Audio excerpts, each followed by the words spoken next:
Euzu billahi mineşşeytanirracim. Bismillahirrahmanirrahim. Elhamdülillahi rabbil alamin. Essalatu vesselamu ala rasulina Muhammedin ve ala alihi ve sahbihi ecmaîn. Subhaneke la ilme lena illa ma allamtana inneke entel alimul hakim. Subhaneke la fehme lena illa ma fehhamtana inneke entel cevadul kerim. Amma ba'd. Saygılı ve muhterem cemaatin, hürmetli Müslümanlar, bugünkü vaazımızda, bugünkü sohbetimizde dinimizdeki kadının yeri hakkında söz yürütecekmiz inşallah. Çünkü hepiniz bilirsiniz, yakın zamanda pek meşhur olan bir bayram yanaşka turgan, yani 8 Mart günü dep aytalar.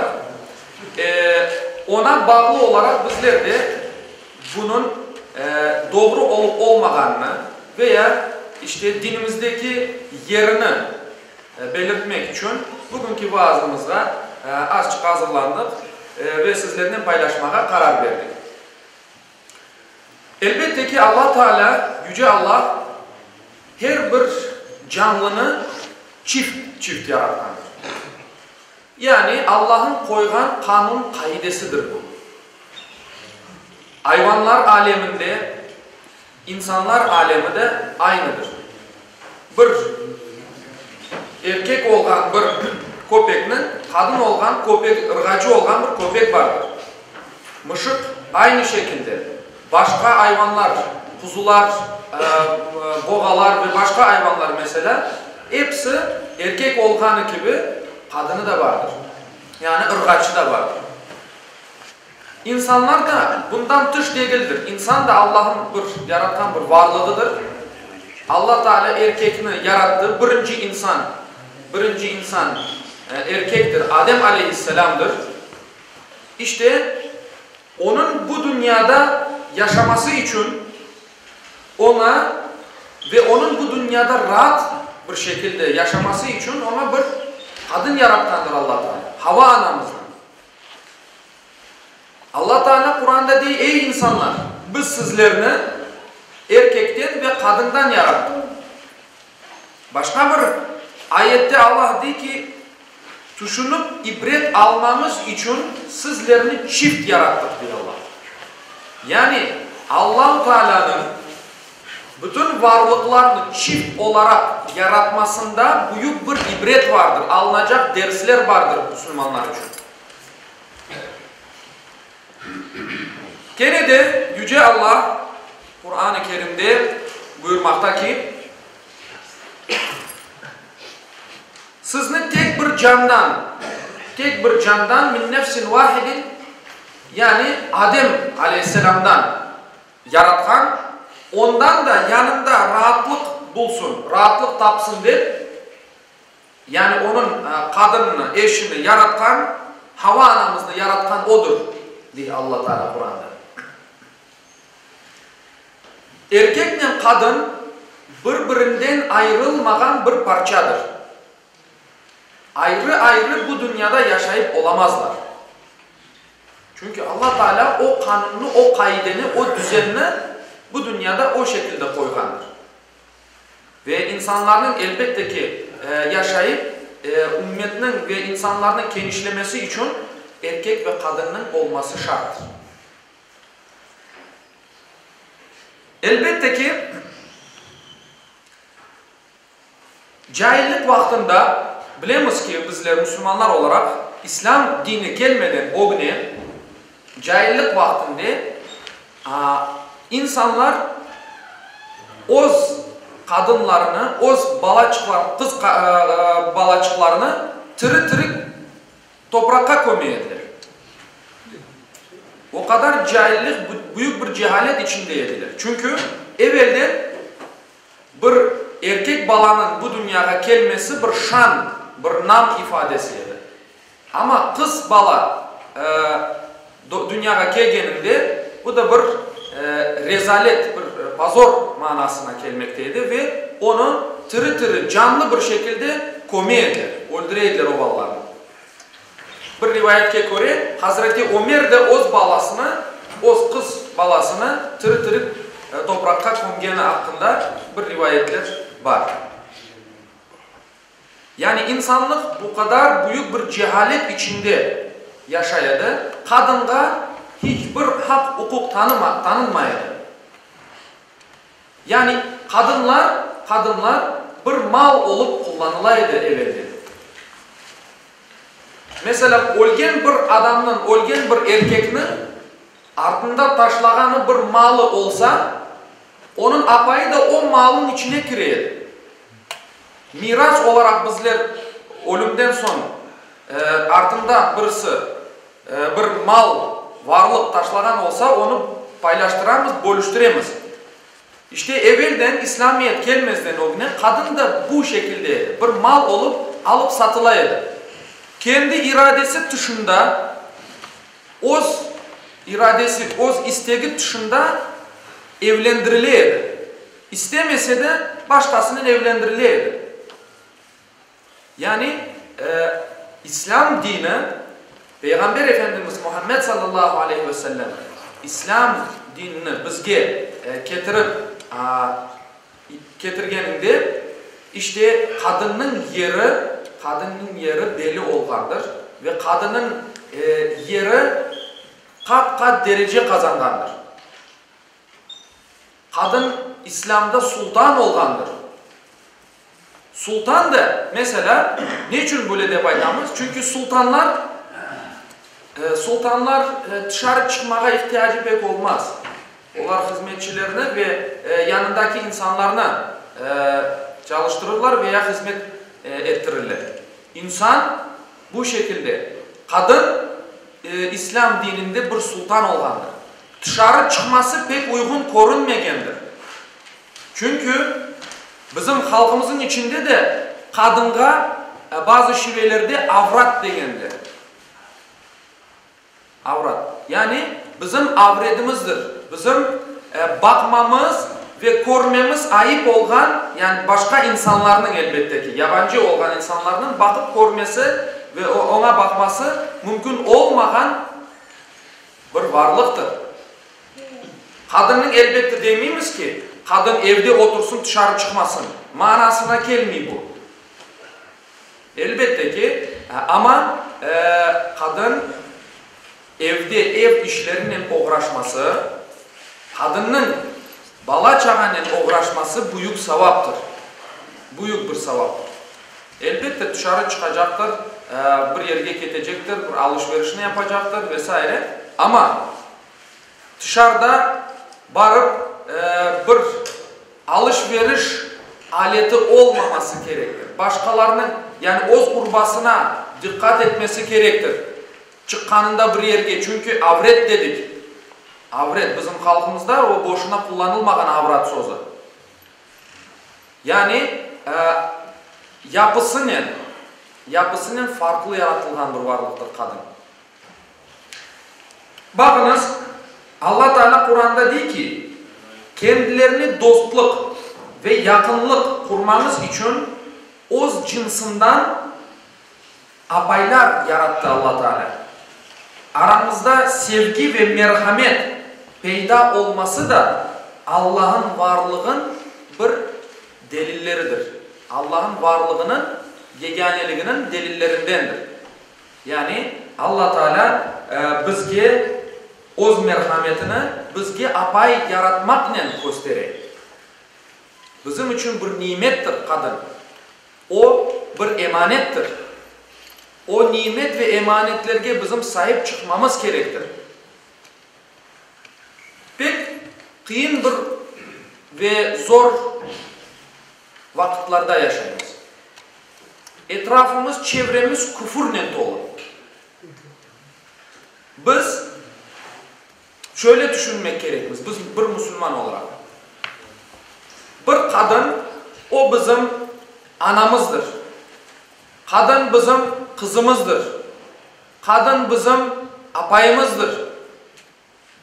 Kim ister ki öz kadınına veya öz anasına veya öz kızına birisi şöyle baştan aşağı kadar baksın, ve hoşlansın.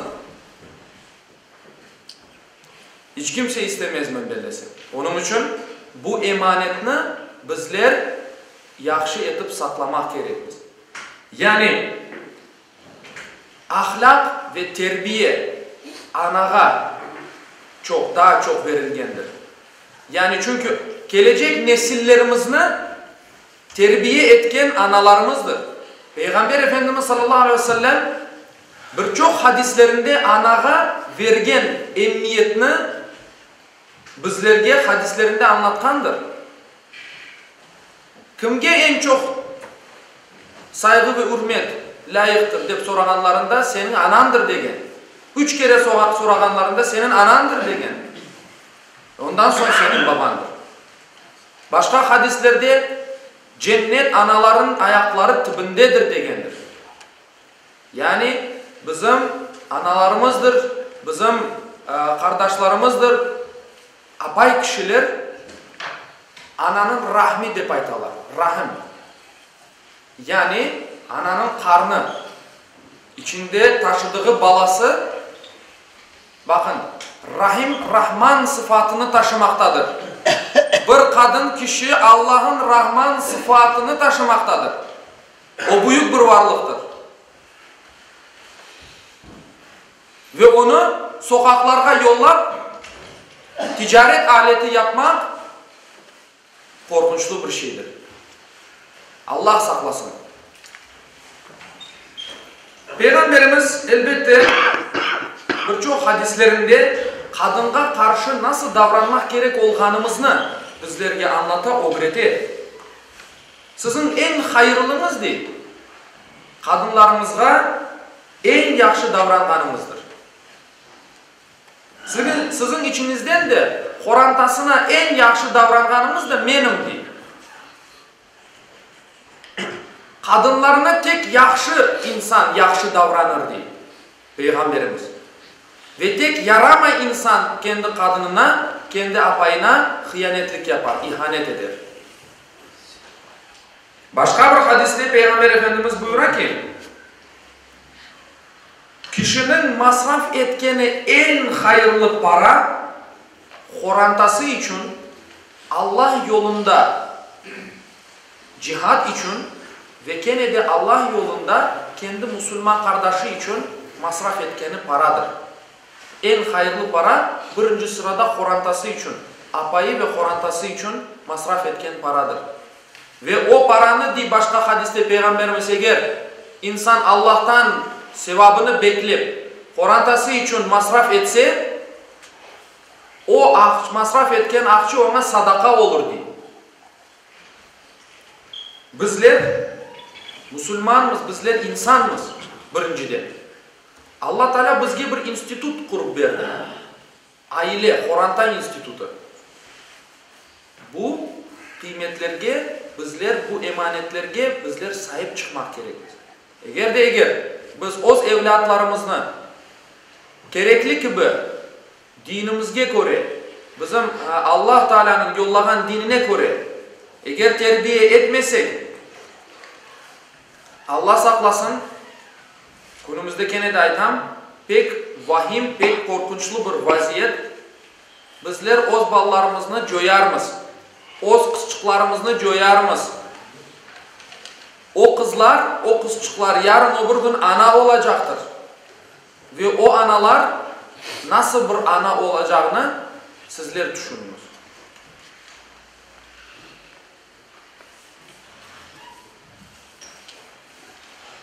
Peygamber Efendimiz sallallahu aleyhi ve sellem bir evlenilecek bir kadında aranması, kıdırılması gerek olan sıfatlarına sahip bergendir bizge. Diyor ki, birinci malına bakacaksın. Soyuna bakacaksın. Kimlerdendir bu kız, bu apay. Onun dülberliğine bakacaksın. Elbette ki. Çünkü bir ömür yaşayacakmız bizler hep beraber. Ya hoşlanmak gerek birbirinden. Yani birbirini sahip, sevmek gerek. Ve dördüncüsü de onun imanlı olganına bakacaksın diye Peygamberimiz.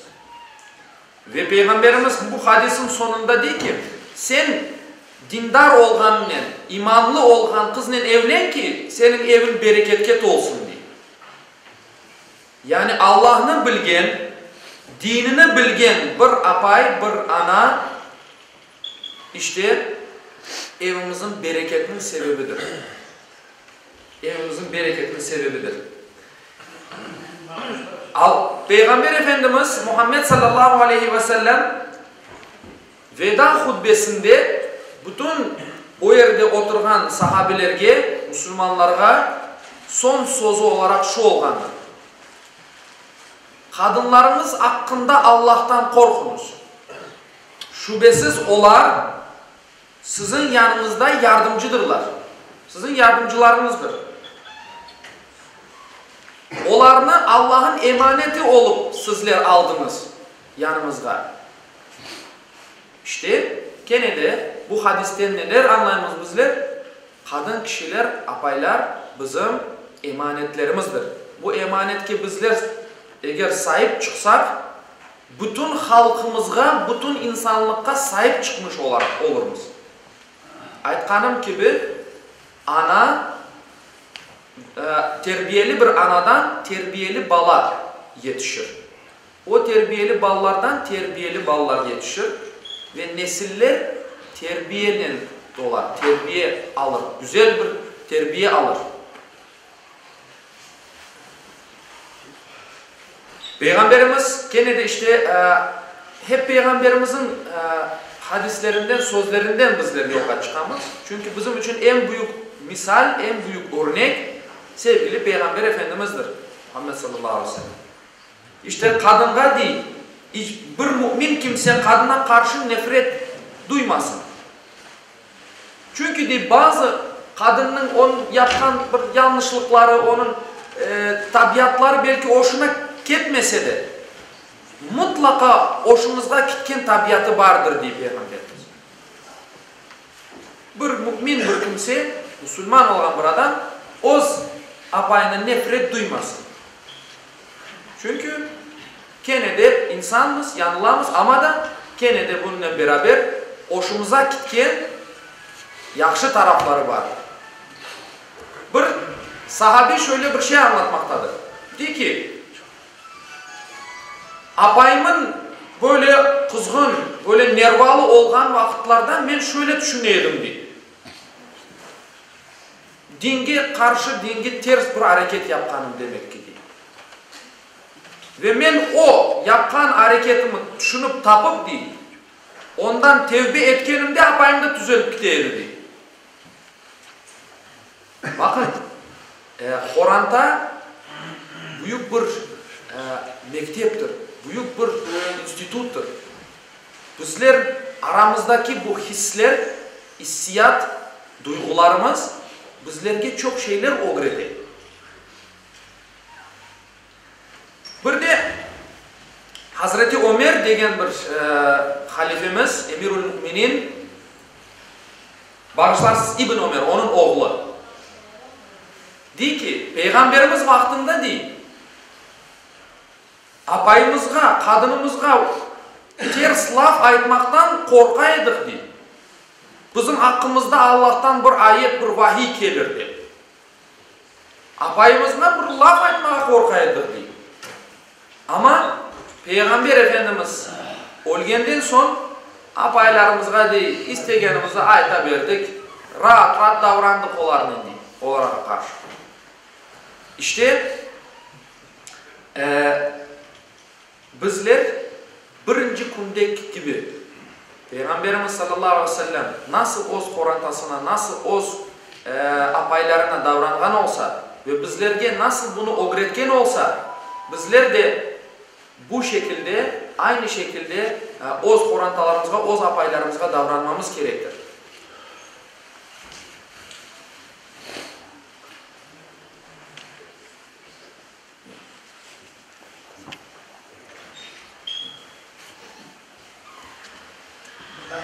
Muhterem cemaat, yıldan bizim ballarımızı terbiye etmeye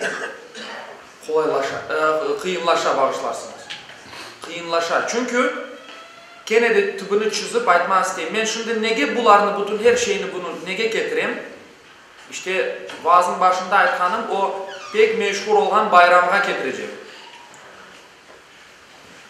Ballarımız geç saatlerde, kim bilsin ne yerlerde, kim bilsin kimlerle yürürler. Ama ayttık ki bizim kızlarımız yarın ana olacaklar. Buna göz yummamak gerekmiz. Biz Allah'tan bizge verilgen emanetke sahip çıkmayımız demektir. Eğer göz yuma olsa. Evlenmeden oğne babası onun ihtiyacını karşılar. Evlengenden son kocası ihtiyacını karşılar ve oz apayına ve oz korantasına sahip çıkarlar erkekler. Allah Teala erkekini ve erkekni hem kadınla elbette bir yaratkandır. Yani Allah'ın varlığı, Allah'ın kulu olarak birimiz ama elbette ki farklılıklarımız da var. Erkekler kadınlarından bir derece üstündür diye Allah. Er-ricalu kavvamun alen nisa.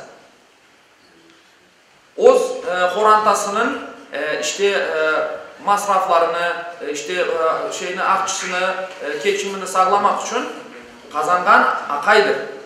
Ve mesela zor işlerde apayını çalıştırmaya olmaz. Çünkü Allah Teala onu daha ince, daha nazik olup yaratkandır. Kadınlarımızı zor işlerde çalıştırmamak gerekir. Çünkü bu apayga kadınga bir zulümdür. Zulümdür. Kadın barıp çalışmaya ve evin geçimini sağlamak için kazanmaya mecbur değildir. Eğer istese ve kocası da ona razılık gösterse, razılık verse, ona uygun bir işte barıp çalışır.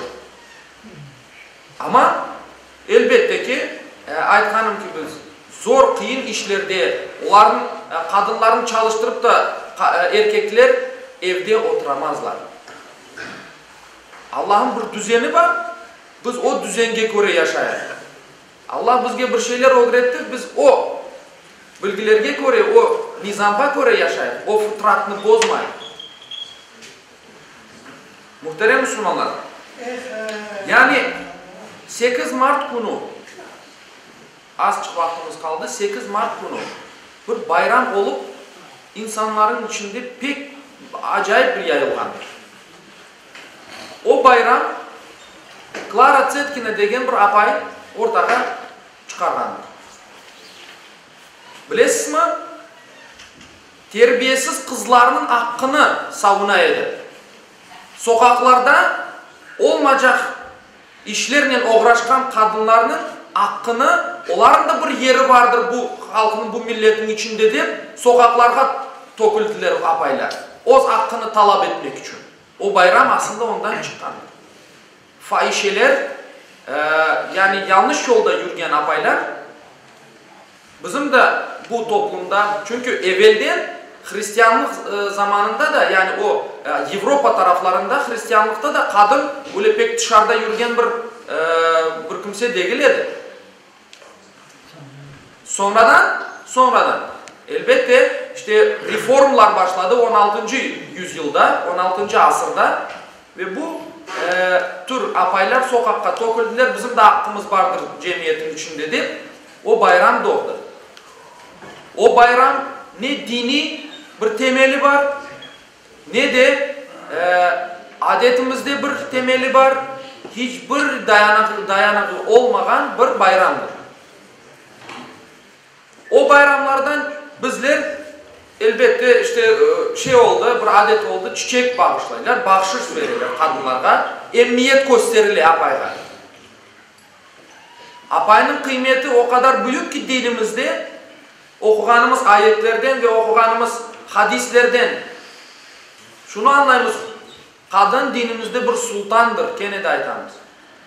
Tek bir kunge onun kıymetini düşürmemek gerek. Ama işte bizge bir günah işlemege bir sebep olap bular. Onun için bir peygamberimizin bir sözü var. Kim bir milletke oşasa di olardan olur. Bizim lafımız, kütken bayramlarımız hep bizim oz bayramlarımız çoksu değil. Afsus ki. Oz bayramlarımızı o kadar bilmeyimiz.